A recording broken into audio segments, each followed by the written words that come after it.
ҳаматон ба салому алайкум ҳамватони азиз. Боз дар шаҳри Кунибодом як навгунии дига ки мактаби нав сохта шудагӣ дар шаҳри Кунибодом. Ҳатман видеоро то охир тамошо кунед. Ба касе ки писанд омад ҳатман лайк ва подписатсияро фаромӯш насозед. Рафтем видеоро то охир тамошо. Бирёдамон медонад ин камтар поинтар канал ҳаст. Сӯки яъне ки мактаби Гагарин аз нав бунёд гашта истодааст.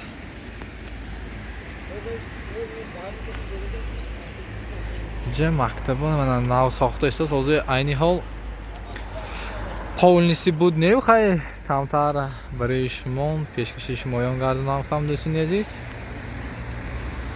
Суби мактаб ҳамин гуна мешавад. Мана хеле ки худотон дисоитон мактаби 7 инҷа барои 480 нафар хонанда сохта шуда истодааст ин мактаб.